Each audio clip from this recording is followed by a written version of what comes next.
All right, in today's sort of news, we're going to be kind of discussing more of the Bud Light situation.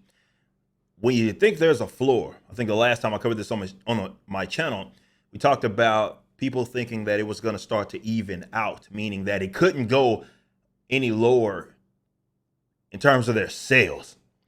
Yet, it does seem that the following week was worse than the week that I think we covered before. I'm going to pull this up right here as being reported by Outkick.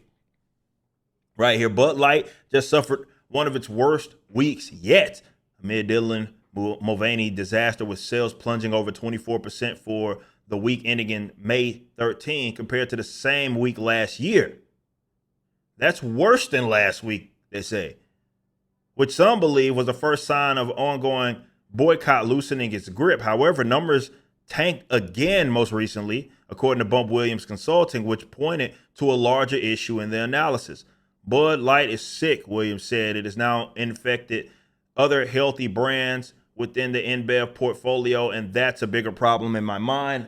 As a business owner, that has to be kind of the biggest issue right there for sure, because it's not just that they own.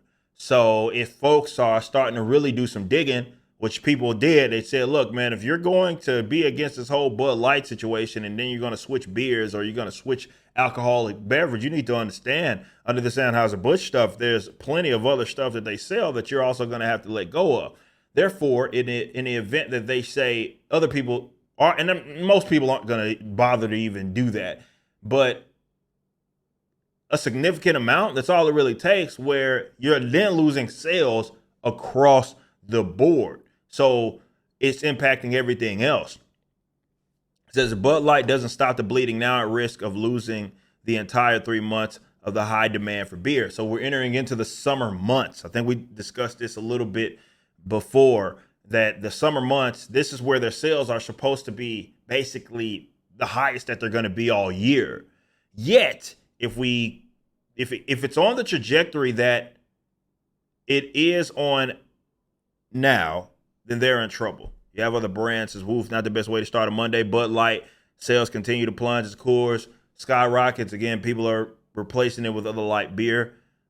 This has to be a layup. And I know we saw the Miller Lite, I think, was it them that had that kind of commercial that people kind of took issue with stuff. And this is a layup. If you're a competitor in this market, it's kind of like us with comics, right? It's like if you're a competitor in this market, you don't need to reinvent the wheel. Just don't do what they're doing, because they are actively sending customers your way that were formerly customers of them, and you just don't do what it is that they're doing. If you really want to double down, you can do the complete opposite, but really, it doesn't take that. It doesn't take spite. It doesn't take any of that. It's just like, okay, you made a clear and obvious mistake. So just by sheer existing and not making that mistake, well, we're going to get more funding by people purchasing our products. It's just simple and plain as that. So it is what it is. And I think this is one of the, well, let's say not one of, it's the example that there's power in the customers. That was a point that I drove home with the previous video, that there's power in the customers. Do not let these black-pilled idiots who like to think that, well, it doesn't matter, none of this matters, boycott doesn't matter because this, and that, they funding out. No. It hurts them. And it's less about the term boycott. I usually reserve that term for like when you go out of your way to do something, which, yeah, I guess technically you can consider this a boycott, but really it's just inaction more than anything, because they're not obligated to have your money.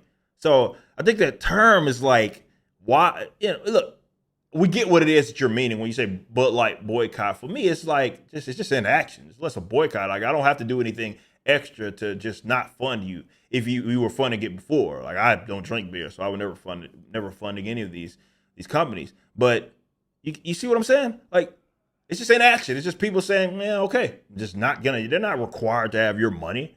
They're not obligated to have your money. But it's power. There's power in the customers, and don't let black-pilled idiots tell you that. Bud Light suffering shows you exactly that.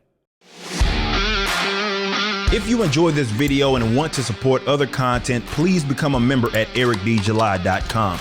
This is my own unique platform that replaced my Patreon. Our Ultra Max, which is our highest tier, gets free shipping domestically even with Rippaverse orders and are able to redeem the Creators Edition copy of ISOM #1.